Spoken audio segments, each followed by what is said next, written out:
A paz do Senhor, meus irmãos, a paz do Senhor, alunos da classe de sabedoria. Hoje nós estaremos estudando, dando continuidade aos estudos sobre os dons ministeriais e de serviços, os dons espirituais da revista da CPAD do trimestre. E hoje, especificamente, estaremos falando do ministério do pastor. O comentarista da revista, ele sugeriu um texto base aí em João 10, nos versos 11 e o 14, em Tito, no capítulo 1, nos versos de 7 a 11, e em Pedro, na primeira carta de Pedro, no capítulo 5, nos versos de 2 a 4.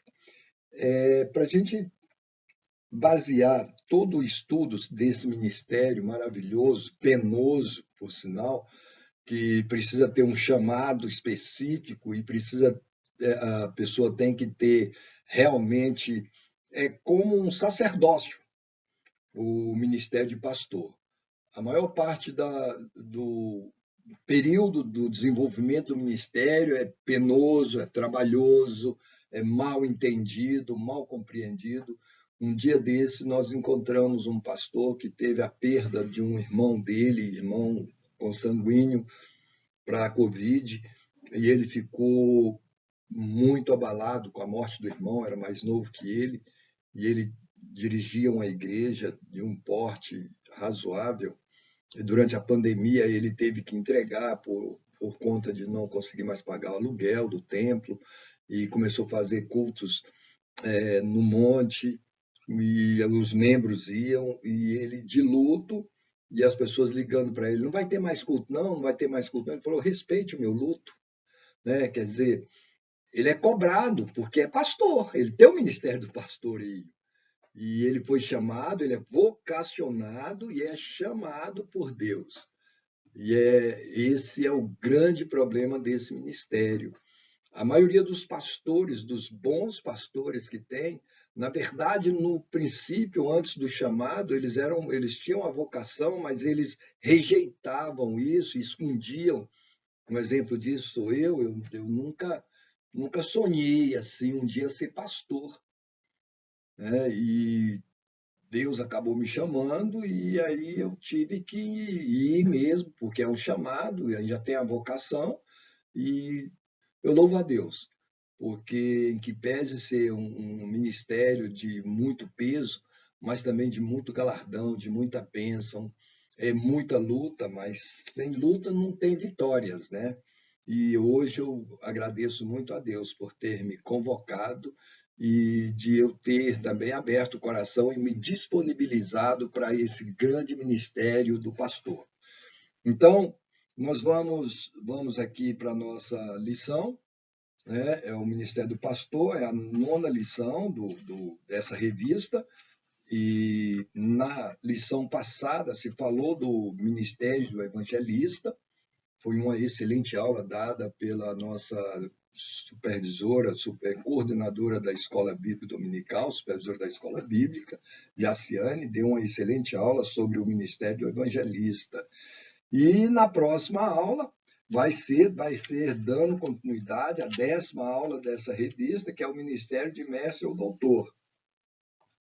Hoje, após a pastora Ellen, que é minha esposa e que passou a ser a titular da igreja devido aos meus trabalhos seculares, ela passou a ser a titular, mas eu tenho assim uma vocação muito maior para o ensino e eu tenho desempenhado e procurado desempenhar com excelência, porque a quem mais é dado, mais é cobrado, e eu tenho procurado me esmerar nesse ministério de ensino que vai ser falado agora na próxima aula. Quem vai dar essa próxima aula, eu creio que seja também a professora Jaciane, e ela vai falar sobre esse ministério de mestres e doutores, porque todos esses dons foram dados, são dados por Deus para o benefício da igreja, né? Para crescimento, para solidificação da fé das ovelhas. E esse ministério do pastor, ele é um ministério penoso, trabalhoso, mas muito gratificante. Quando nós vemos, vocês podem observar nessa foto, nesse desenho, nesse painel que eu escolhi para fazer a abertura dessa aula, quando você vê um pastor e as ovelhas todas ali obedientemente atrás dele ali, sendo comandadas, ele só com a voz, elas conhecem a voz do pastor, elas sentem o cheiro do pastor e elas obedecem ao pastor. Isso é gratificante quando nós temos uma igreja também motivada, isso gratifica demais. Quando nós vemos membros, ovelhas vencedoras, rompendo barreiras, crescendo ministerialmente, crescendo em conhecimento, em graça, nós ficamos muito felizes e é gratificante. É como se fosse o nosso 13º, 14º salário dado por Deus quando vemos isso. Então, nós ficamos muito felizes quando somos gratificados com a evolução, o crescimento de nossas ovelhas. Então, vamos à nossa lição? Bom, nós temos aqui um texto para memorização. Ué, por que não saiu o texto para memorização? Deixa eu ver o que. Ah, o bichinho veio foi depois. Eu acho que teve um pequeno equívoco meu aí. Bom, texto para memorização. Eu sou o bom pastor dá a sua vida pelas ovelhas. João 10 e 11. Muito fácil. Isso aí você aprende de olho fechado, né?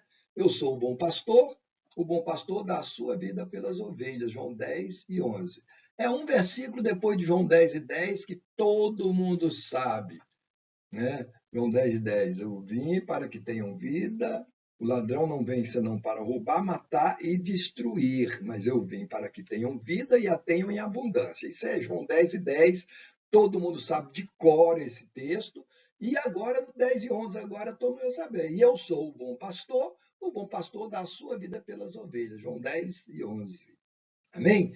Então, esse é o nosso texto, creio que não precisa nem repetir tantas vezes, todos já decoraram, e nós vamos passar adiante.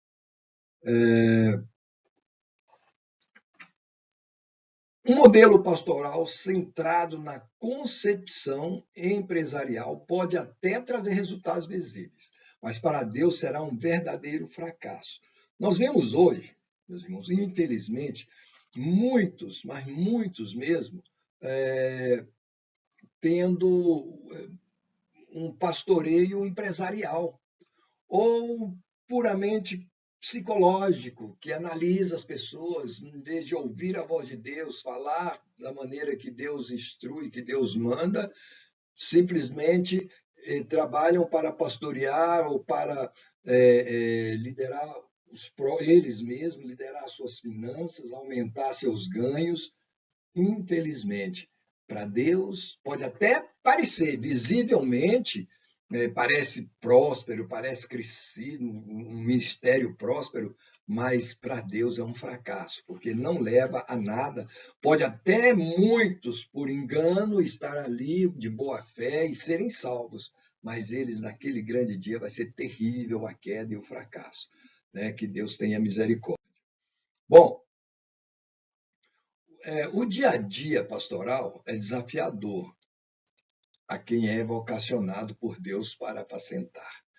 Nós somos vocacionados, mas o nosso dia a dia é penoso. Muitas vezes a gente vê e até critica pastores que dedicam tanto à obra e acaba esquecendo suas famílias, muitos filhos de pastores desviados ou decepcionados com o ministério, porque vê os pais no sofrimento, passando por lutas, passando por dificuldades financeiras, passando por cobranças exageradas de ovelhas, e os filhos dificilmente querem seguir aquele ministério por conta desses desafios que muitas vezes nós, sem sabedoria, nós acabamos sendo derrotados por esses desafios. Que Deus tenha misericórdia. Vamos aqui ao nosso primeiro tópico, que é Jesus, o sumo pastor. O modelo de liderança para um pastor cristão deve estar centralizado sob o de Jesus de Nazaré. Ou seja, tem que estar debaixo. Nós temos que estar, o nosso modelo tem que ser o que Cristo foi. Por isso nós somos chamados de cristãos, somos imitadores de Cristo. Então nós vemos aqui que Jesus de Nazaré é o grande, o sumo pastor. Sumo quer dizer a essência, o melhor, aquilo que tem de melhor dentro do ministério, aquele que foi o exemplo, que foi o modelo, né, de pastor. E todos os outros têm que estar alinhados ou sob ou debaixo desse exemplo, desse modelo de pastor que foi nosso Senhor Jesus Cristo. O adjetivo grande, ele enfatiza, está lá em Lucas, né, o grande pastor, Lucas 1, verso 32, usa esse termo para falar que ele será grande entre os povos, entre os hebreus. Quando, que o anjo visitou lá o Zacarias e falar do nascimento de João, né? E depois que visitou Maria e falou do nascimento de Jesus, falou que ele seria grande entre os povos. Então, esse grande aí, esse adjetivo, ele enfatiza o quanto Cristo é comparável e mediador da nova aliança de Deus para com o homem. Ele é o único que fez essa aliança, o único cordeiro sem mácula que foi imolado, e o último, único e último, para que nós tivéssemos direito à salvação, à expiação de nossos pecados. Então, ele é o máximo, ele é o modelo que devemos seguir. No segundo, no primeiro tópico, subtópico, Jesus é o pastor supremo. Ele venceu a morte e libertou o homem da prisão do pecado. Ele é Deus, 100% Deus. Então, quando fala de supremo, hoje, nos dias de hoje, aqui no Brasil, nós já olhamos assim, vemos a nossa Suprema Corte, quão corrompida está. De Supremo não tem nada, porque o Supremo é só o Cristo. Esse sim é o pastor supremo, aquele que é a última instância, aquele que é modelo para todos nós. Ele venceu a morte, ele libertou o homem da prisão do pecado, ele comprou o homem, comprou as dívidas que o homem tinha para com Deus, ele resgatou o homem e deu carta de alforria. Ele disse assim: olha, já não são mais escravos do pecado, agora são livres, porque a palavra diz: se o Filho vos libertar, verdadeiramente serás livre. Jesus é o pastor supremo. Em João 10,14, quando fala dele ser bom, está lá no verso 14 do texto que nós lemos, identifica Jesus como pastor que, por amor, protege e cuida das suas ovelhas e as ovelhas que pertencem a ele. Por isso, ele é bom pastor. Tal expressão designa realmente a intimidade entre o sumo pastor e as suas ovelhas. Quem é capaz de dar a vida por outro? Só o bom pastor. Só ele, só aquele que tem uma intimidade com a ovelha que pode, e a ovelha que tem intimidade com ele para entender que ele realmente ele deu a vida pela ovelha, né? E nós somos essa ovelha do pastoreio do grande Deus. E ele é o próprio Deus, o bondoso Salvador. Ele conhece a sua igreja por inteiro e se relaciona com cada membro. É interessante isso, quando a gente fala, é difícil a gente imaginar Cristo, um ser espiritual, o Filho de Deus, unigênito porque é o único, e ele está em todos os lugares, ao mesmo tempo que ele está aqui agora, através do Espírito Santo, que ele enviou quando ele subiu aos céus. Deus enviou o Espírito Santo para estar nos protegendo, nos guardando, nos ensinando, né? Trazer à nossa memória aquilo que já foi ensinado. Esse Espírito Santo que habita em nós e conosco, ele foi enviado por Cristo. Ele está aqui agora comigo, enquanto eu estou gravando ministrando essa aula, e também está nesse mesmo momento com você que ainda vai assistir ou vai ver essa aula. E aí nós temos que ter a ideia exata desse Jesus como pastor supremo. Ele, quando diz na palavra santa, ele diz assim, olha, me convém voltar para o Pai, porque se eu não for, o Espírito Consolador não virá. E este que virá vai trazer à memória de vocês tudo aquilo que já foi ensinado. É interessante isso. E ele ficará com vocês até a consumação dos séculos. Ou seja, até o fim, ele vai estar conosco. Que Deus possa, pela infinita misericórdia, continuar cumprindo essa grande promessa sobre nossas vidas. Vamos aqui ao segundo subtópico que diz: não era para estar assim, mas ficou assim.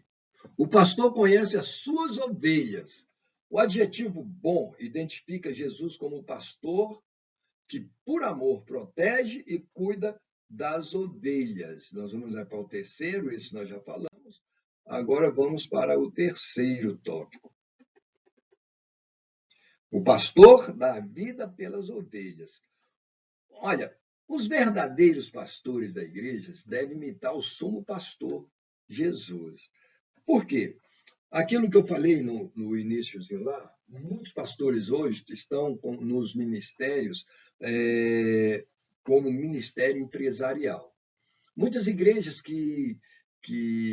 muitas denominações que nasceram para servir a pessoa espiritualmente, passou a montar quadro de servidores com concursos para pastores, quadros remunerados de auxiliares para quando a obra ela é feita por amor. A obra parou, deixou de ser feita por amor e passou a ser feita por ganhos materiais.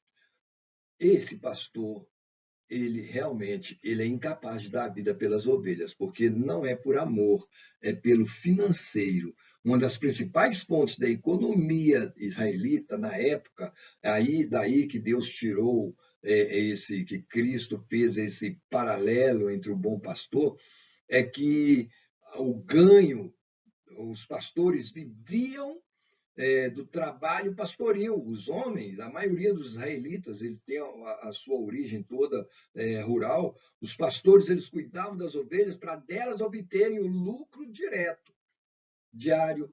Era delas que eles se alimentavam, com o leite das ovelhas, com a lã que elas produziam. Era ali que saía o sustento deles. Mas quando Cristo veio, aí ele veio dizendo, olha, a expressão o bom pastor dá sua vida pelas ovelhas, que está no verso 11, aqui, diferente dos pastores, que garantiam o seu sustento no campo, através do uso das ovelhas, o Mestre Jesus ele mostra a disposição em dar a própria vida, ou seja, inverteu. Agora, ele é que dá a vida pelas ovelhas. Então, essa comparação inversa, invertida, foi uma coisa tremenda. Só mesmo quando a gente encaixa o entendimento dessas palavras de Cristo, que a gente vai entender que Cristo veio para servir. Os pastores israelitas, eles criavam ovelhas para as ovelhas servirem para eles de sustento. Agora não, o pastor é o sustento das ovelhas. Olha que coisa interessante, né? E Cristo é o grande modelo de tudo isso. Isso deve servir de exemplo a todos aqueles que desejam ministrar a igreja do Senhor, tal como ensina a palavra lá na primeira carta de Pedro, no capítulo 5, no verso de 2 a 4. Olha só, vamos meditar nessa palavra que está na primeira carta de Pedro aqui. 1 Pedro, no capítulo, vamos lá, 1 Pedro, no capítulo de número 5, nos versos de 2 a 4, que diz assim, irmãos.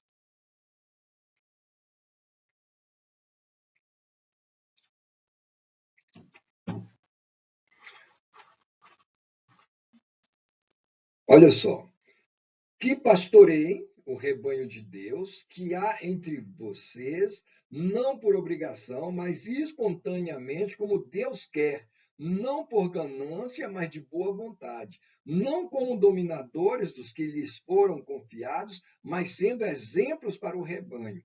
E quando o Supremo Pastor se manifestar, vocês receberão a coroa de glória que nunca perde o seu brilho. Peço igualmente aos jovens, estejam sujeitos aos que são mais velhos, que todos se revistam de humildade no trato de uns com os outros, porque Deus resiste aos soberbos, mas dá graça aos humildes. Irmãos, é maravilhoso que pastoreiem o rebanho de Deus que há entre vocês, não por obrigação, mas espontaneamente. Por isso ele é capaz de dar a vida pelas ovelhas. Está aí o nosso pastor que dá a vida pelas ovelhas, que está lá no nosso versículo de memorização. O bom pastor dá a vida pelas ovelhas. Eu sou o bom pastor e o bom pastor dá a vida pelas ovelhas. Não é isso? Então, está lá no capítulo 10, verso 11 do Evangelho de João. Vamos lá. Uma pequena síntese aqui desse tópico, que diz: Jesus, o pastor supremo, conhece as suas ovelhas e deu a sua vida por elas. O exemplo do pastor que abraça o ministério espontaneamente e conforme o Pedro escreve aqui na sua primeira carta, que não é por obrigação, mas espontaneamente, e como Deus quer, não por ganância, mas de boa vontade. Vamos lá? Vamos aqui para o segundo subtópico. As características do verdadeiro pastor. O pastor ele deve ser um exemplo de pureza e da santa doutrina. O que é pureza? Pureza é um procedimento, um comportamento, uma maneira de vida pura, uma maneira de vida sem mácula, sem erros a gente não pode dizer, porque nós somos gerados em pecado, então nós pecamos, nós temos erros, nós temos falhas, mas aquilo que, quando erramos, nós voltamos atrás, entendemos o erro porque somos constrangidos pelo Espírito Santo, e nós voltamos atrás, pedimos perdão e vida que segue. E quando pecamos contra nosso irmão, nós temos a capacidade de ir no irmão e pedir o devido perdão pela nossa falha. Isso é viver em pureza, é entender quando está errado e se autocorrigir e se auto-perdoar também. Isso é viver em pureza.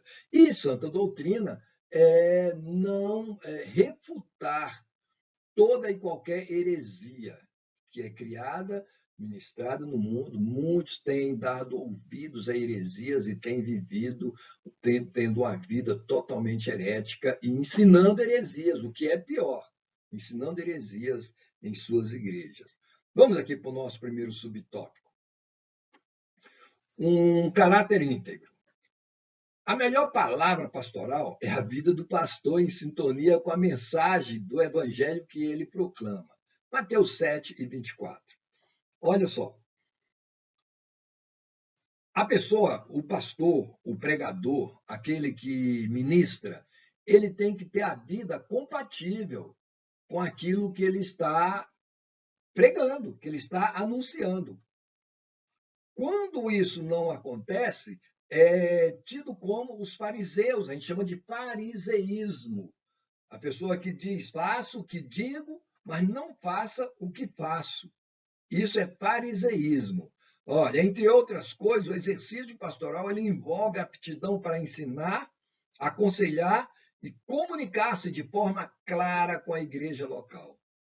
Ele tem essa função. Essa é uma característica do caráter íntegro. Ele fala e convence, porque aquilo que eu já falei algumas vezes, eu posso repetir, é que as palavras até convencem, mas o exemplo ele arrasta.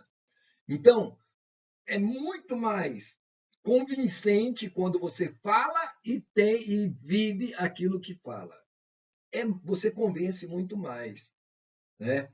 Como é que você vai estar vendendo ou entregando um produto que você mesmo não quer para você, né? Que você mesmo não vive aquilo que você está ensinando? É complicado. É como os pais fumantes e querem proibir os filhos de fumar. É como os pais que bebem e querem proibir os filhos de beber. Como? Se ele não dá o exemplo devido, não é isso?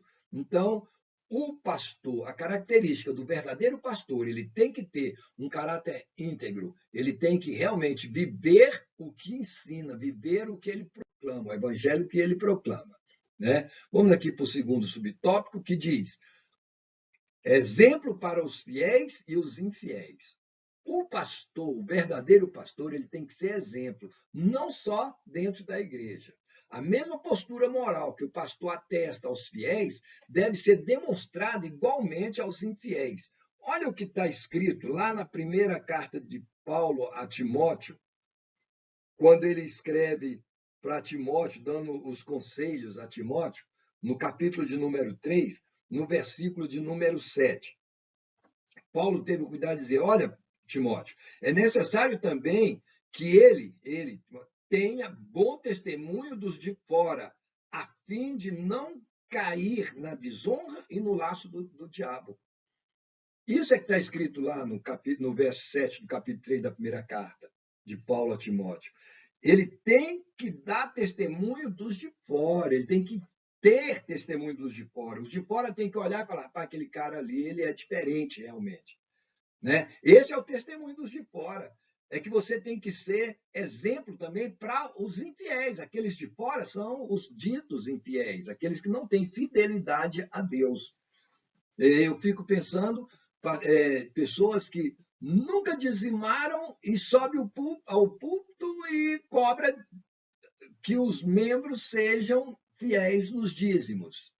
Como ele pode convencer? Como as palavras dele podem ter ressonância de convencimento se ele não pratica aquilo? E aí o apóstolo Paulo fala: olha, isso é para não cair em desonra no laço do diabo, para evitar que você caia na desonra, porque o diabo ele é acusador.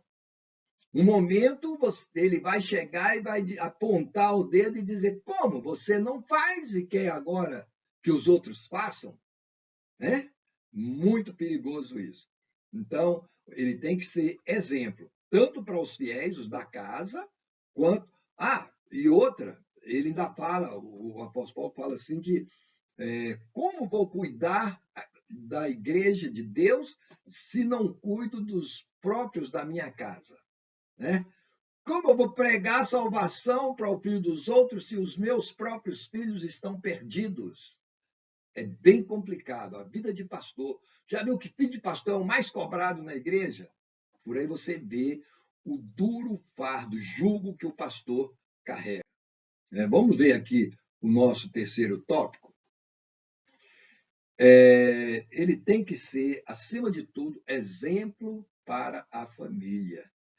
Esse é o testemunho que toda família cristã deseja experimentar na convivência sadia com o pastor, que é esposo, pai e avô.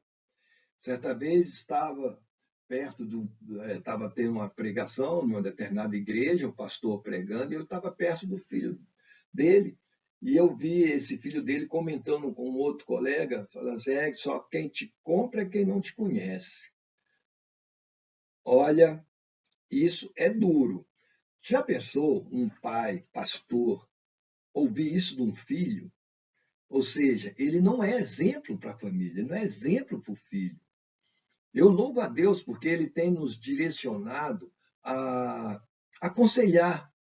E eu tenho visto muitos pastores seguindo assim, alguns pastores seguindo os nossos conselhos e buscando alternativas para conviver bem com as famílias, conviver bem com seus filhos, conviver bem com a esposa, porque muitos caem tão assim de cabeça no ministério e esquece a família. Nós temos que ver que a primeira, a célula máter realmente da sociedade é a família.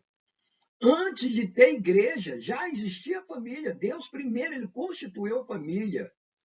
Então a família está em segundo lugar. Primeiro é Deus acima de todas as coisas.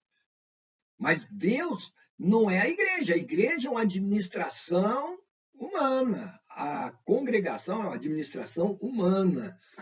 Deus é aquele que habita em nós, que pela graça está em nós, pediu graça aos nossos olhos, percebeu que nós viveríamos os seus conselhos, viveríamos nos seus mandamentos e nos escolheu. E nos inseriu em uma comunidade para que fizéssemos uma grande comunidade e alcançasse outros.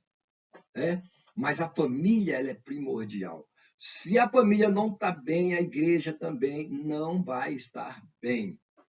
Então, ele tem que ser o bom pastor, ele tem que ser exemplo, ele tem que ter primeiro um caráter íntegro, depois ele tem que ser exemplo para os fiéis e os infiéis, e depois ser exemplo para a sua própria família. Amém? Que Deus nos abençoe e nós entendamos isso aí. Vamos lá. Vamos uma pequena sinopse, ou uma pequena síntese deste tópico, desse tópico 2.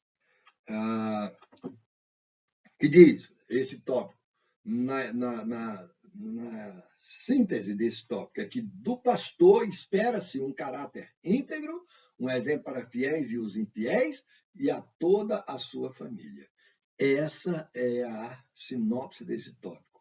Já falei e repeti já que o caráter íntegro do pastor, ou seja, ele viver aquilo que proclama, o evangelho que proclama, ser exemplo para os da igreja e os de fora, para que não caia nos laços, né, na vergonha que o maligno pode causar, e também ser exemplo para a família, para filhos, esposa, para o seu lar. Né? Então, vamos aqui para o nosso terceiro e último tópico dessa lição. O ministério pastoral. Dom que Deus concede ao homem para servir ao seu rebanho. Ele não concedeu ao homem o dom pastoral, do ministério pastoral, para explorar, como os antigos criavam as ovelhas para viver às custas delas. Não. Aqui, esse dom é para que você pastoreie, para que você sirva o rebanho que Deus vai proporcionar te entregar. E o rebanho vai ser proporcional ao tamanho da sua abertura e da sua capacidade de acolher e de servir. Tá? Então, esse é o ministério pastoral, um ministério extremamente pesado. Vamos aqui para o primeiro subtópico, que é a missão do pastor. O verdadeiro pastor, ele cuida das ovelhas com zeloso amor e compaixão, entregando-se totalmente às suas demandas. Olha bem, muitas vezes acontece, por falta de sabedoria, o pastor se entrega totalmente às demandas, utilizando um tempo que não é disponível. Ele pode entregar totalmente em um tempo disponível, porque ele tem que estar organizando o seu tempo para ele ter o tempo para a família. Tá? Então, ele entrega totalmente, utilizando um tempo que não lhe é disponível, desprezando a igreja. O verdadeiro pastor, ele tem como missão, o termo pastor, ele vem de poimen, no Novo Testamento tem o significado de apacentador de ovelhas. De acordo com essa definição, nós podemos afirmar que a principal missão de um ministro é cuidar das pessoas que receberam Cristo como Salvador, principalmente aqueles recém-chegados. Tá? Até a consolidação da fé nesses, ele tem que estar realmente cuidando. Essa é a missão principal do pastor. Tá? Sem, contudo, desprezar sua casa. Então, vamos aqui para o segundo subtópico, que diz uma missão polivalente. Aqui é que está as dificuldades de um pastor verdadeiro, porque envolve ensinamento, envolve aconselhamento, evangelização e missões, pregação da palavra de Deus, além de administrar finanças da igreja. Você sabia que ao pastor também, por mais que tenha lá o seu secretário tesoureiro, mas ele é o responsável pela vida saudável financeira da instituição, que ele é como uma associação, é como um ajuntamento de pessoas. Cristo deu o exemplo, confiando a Iscariote a bolsa das finanças.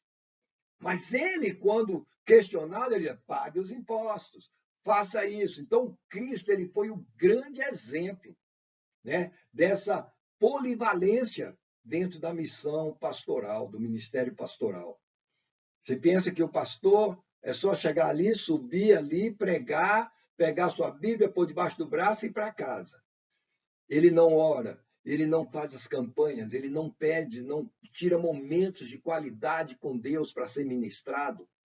Essa é a grande polivalência desse ministério. Tá? Vamos aqui para o terceiro e último subtópico desse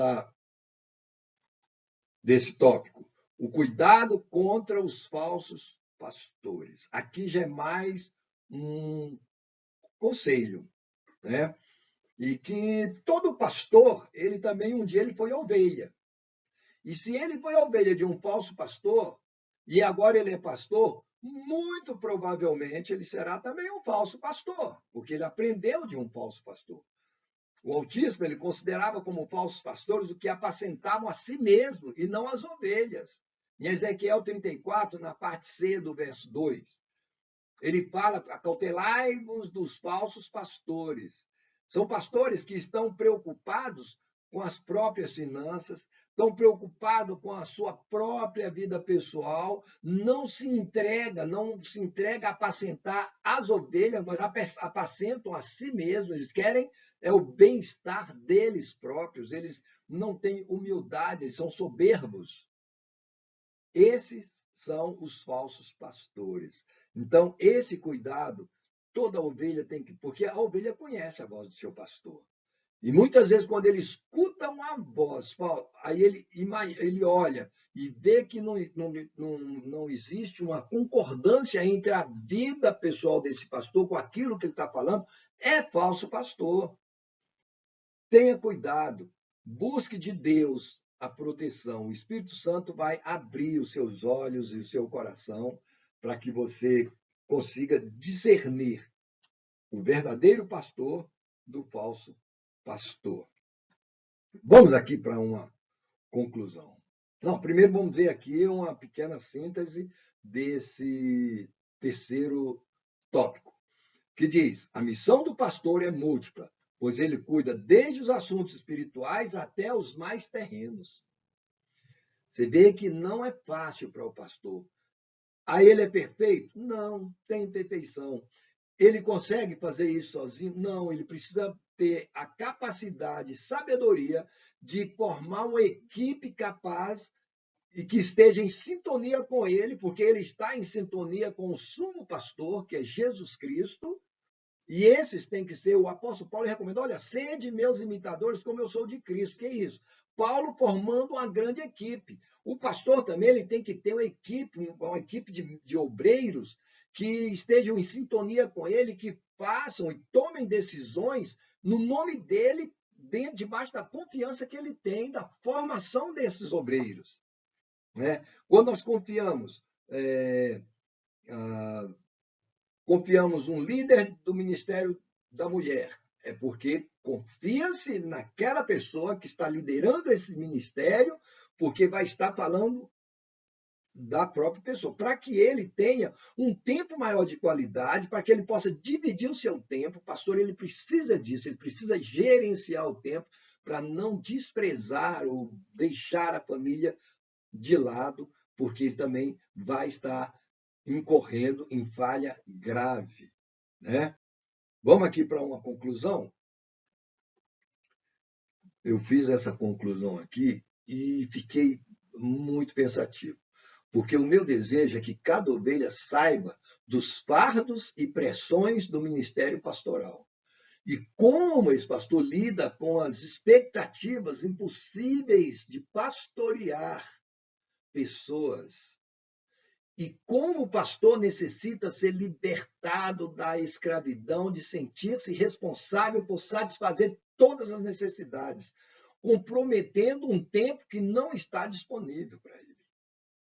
Eu comecei a pensar e ver assim, eu comecei a pensar em mim, pensar na pastora, pensar em outros pastores, nossos líderes, pastores que a gente convive, e as ovelhas não percebem que pastor é humano, que pastor cansa, que pastor carrega um fardo muito grande, e suga, e suga. E certa vez eu conheci um pastor, ele já faleceu, era muito amigo meu, da minha casa, pastor Carlos, e certa vez uma irmã chegou para ele, pastor, ore por mim, porque minha vida está muito ruim, está atravessada, está acontecendo tanta coisa estranha. Ora por mim, pastor. Tá bom, minha irmã, eu vou orar por você, especificamente por você. Passou uns 15 dias, ela chegou, pastor, você ainda lembra de orar por mim? Pastor, ô, irmã, eu tenho orado por você, mas está orando pouco, pastor, porque minha vida está indo de mal a pior. Peraí, peraí. O pastor agora é culpado. Se você está passando por isso aí, é porque Deus está permitindo que você passe. Eu preguei agora, nesses dias, acho que na quinta-feira passada, e dizendo que toda prova permitida por Deus, aplicada por Deus, é para nos aprovar. Toda tribulação que você passa é para te aplicar uma lição. E eu peguei as 10 pragas do Egito, peguei as lições que aquelas pragas deram, tanto em hebreus quanto em egípcios. E qual era a motivação daquilo ali, de todo aquele sofrimento lançado? Aos hebreus, para que eles entendessem que existe um Deus único, grande eu sou. E aos egípcios, para que eles deixassem aquela polite, o politeísmo, aqueles tantos deuses que eles tinham, que eles não eram nada diante do Deus Todo-Poderoso. E aí foi uma lição maravilhosa. E eu preguei sobre isso. Porque essas coisas, elas vêm realmente para nos ensinar alguma coisa. Basta a gente agora, resta a gente descobrir onde é que Deus, o que é que Deus quer nos ensinar.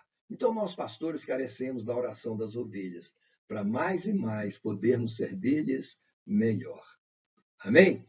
Que Deus possa nos abençoar. E eu quero agora que você que está assistindo agora essa lição, essa aula, e você que vai assistir depois, talvez você está ministrando também nesse momento, você está com outras atividades e não está assistindo nesse momento, mas você vai vir assistir também essa aula. Eu quero que você agora levante uma oração pelos seus pastores. Eu vou estar orando, porque eu também, apesar de ser pastor, eu tenho pastores também, eu sou ovelha. E eu tenho orado pelos meus líderes, pelos meus pastores. Então, vamos levantar um clamor agora pelos pastores. Deus, em nome de Jesus, eu entro na tua presença, Senhor, em oração pelos pastores que nos presidem no Senhor, por aqueles que o Senhor levantou, Deus, como líderes e como pastores, apacentadores de nossas vidas. Que o Senhor possa abençoá-los, fortalecendo-os, dando sabedoria para prosseguirem nessa grande missão dentro desse ministério pastoral, pois sabemos, ó Deus, do peso que tem esse ministério e quanto é cobrado e quanto é mal entendido. Que o Senhor, pela infinita misericórdia, possa fortalecer as estruturas de cada um desses pastores, cada um que foi chamado pelo Senhor, cada um vocacionado ao pastoreio pelo Senhor, para que possam suportar as agrúrias do ministério e possam ser vencedores, e para que naquele grande dia do juízo possa apresentar com mãos cheias, Pai, e o seu galardão está repleto nos céus. Obrigado, Pai. Fique conosco e que essas palavras possam ser seladas no coração de cada um para a honra e glória do teu nome. Amém. Amém. Que Deus possa nos abençoar e te abençoar nesse final de dia, nesse restante de dia, e que você tenha a paz do Senhor. Amém? Que Deus nos abençoe.